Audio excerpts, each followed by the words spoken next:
नमस्कार दुनिया हालचाल को स्वागत करुछि मु संजय। आसंतु नजर पकाइबा वर्तमान मुख्य खबर उपरे।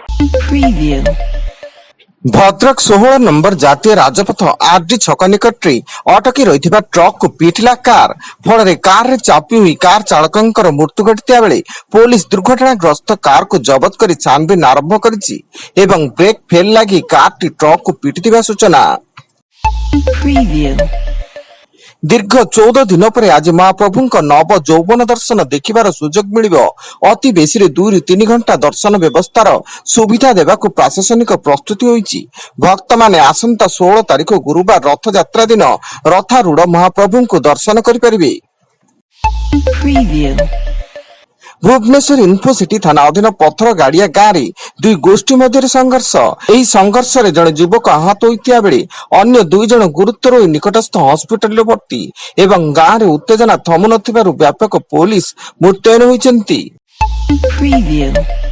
आंध्र प्रदेश रे कोरोना संक्रमण कोरोना रे 2 जनकर मृत्यु पर सीमांत जिला गुड़िक हाई अलर्ट जारी करा जायछि। आंध्र स्वास्थ्य विभाग पक्षर समस्त सीमांत जिलार मुख्य चिकित्सा अधिकारी बा सीडीएमओ माननकु सतर्क रहबा सह संदिग्ध कोरोना रोगींकर तुरंत परीक्षा करबा को निर्देश दिया जायछि। एने ओडिसा रे सतर्कता एहाकु दृष्टि रखी ओडिसा सीमांत गंजाम जिला रे स्वास्थ्य विभाग सजग होईछि। 2 राज्य मध्य रे यातायात अधिक रहउथबारु संक्रमण को रोकिबा पई जिला मुख्य चिकित्सा अधिकारी जिलार समस्त डाक्तरखाना को हाई अलर्ट रे रहिबा को निर्देश दैछन्ति। उत्तर बंगोपसागर और संलग्न दक्षिण बांग्लादेश उपर एक घूर्णी वलय सृष्टि होईछि जहार प्रभाव रे बालेश्वर भद्रक जाजपुर केन्द्रापड़ा कटक केन्दुझर मयूरभंज सोनपुर बौद्ध बलांगीर कलाहांडी रायगढ़ और नयागढ़ रे अधिक वर्षा होगा नहीं पाणीपाग विभाग पूर्वानुमान करिछि। एथिसह कंधमाल रे प्रबल अति प्रबल वर्षा होइपारे एवं आसंता 15 तारिख रे उपकूल ओडिशा और दक्षिण ओडिशार किछि स्थान रे भारी वर्षार संभावना रहिछि।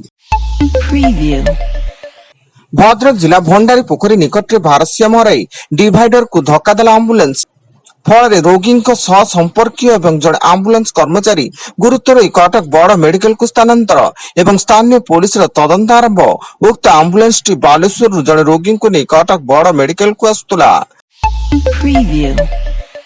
बालेश्वर कोर्ट परिसर को बोमार उड़ाई देवा पुणी थे धमक मिली। धमक एक इमेल जरिया आसवा पर समग्र कोर्ट परिसर में आतंक हईचई सृष्टि होता। प्रशासन तुरंत सतर्कता अवलंबन करी घटनास्थल में बोमा निष्क्रियकारी दल संधानी कुकुर और बहु संख्यार पुलिस नियोजित कर व्यापक तलाशी अभियान आरंभ करथिला। सेहीपरि अनुगुल संबलपुर कोर्ट को मध्य बोमा धमक मिली। बंगोपसागर सृष्टि लघुचाप आसंता 24 घंटा मध्य लघुचाप परिणत होब जार प्रभाव में गत राति लाग रही वर्षा। तेणु लगाण वर्षा को दृष्टि रखी भद्रक जिलार समस्त सरकारी एवं बेसरकारी स्कूल को आज गोटाए दिन छुट्टी घोषणा करिछि स्थानीय जिला प्रशासन। तमिलनाडु रे गो हत्या को संपूर्ण निषिद्ध घोषणा पूर्वक मद्रास हाईकोर्ट देथिबा राय पर सुप्रीमकोर्ट रहितादेश जारी करिसेंती। मुख्यमंत्री श्री जोसेफ विजय नेतृत्वाधीन टीवीके सरकार हाईकोर्ट को राय को चैलेंज कर सुप्रीमकोर्ट पिटिशन दायर करथिले। सुप्रीमकोर्ट विचारपति विक्रमनाथ संदीप मेहता को गठित पीठ हाईकोर्ट को राय पर अंतरीण रहितादेश जारी करिसेंती। संबलपुर सदर थाना अंतर्गत बारीबंध अंचल भारसाम्य हराई एक ट्रक घर भीतर को पशिजा फल शोईथिबा अवस्था जड़े महिला मृत्यु घटिता बेले 3 वर्षीय पुओ गुरुतर आहत होई मेडिकल रे भर्ती। घरे समस्ते शोईथिबा बेले हठात ट्रक नियंत्रण हराई घर कांथ भांगी घर भीतर को पशि जाइतिला।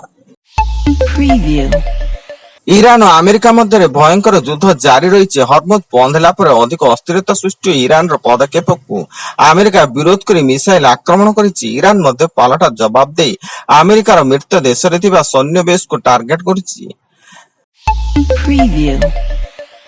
एवं गंजाम जिला सानखेमुंडी ब्लॉक आड़पड़ा ग्राम में चा पीउथुआ बेले गछ डाल पड़ी जड़े वृद्धंक मृत्यु। मृत वृद्ध जनक हेले कंकरड़ा पंचायत अधीनस्थ कराखंडी ग्रामर नटवर प्रधान। उस्तर गछर एक डाल भांगी तांको बेकर पशि जाइतिला। वर्तमान पई एतिकी अधिक न्यूज अपडेट्स पई विजिट करंतु आम वेबसाइट www.duniyahalchal.in। धन्यवाद।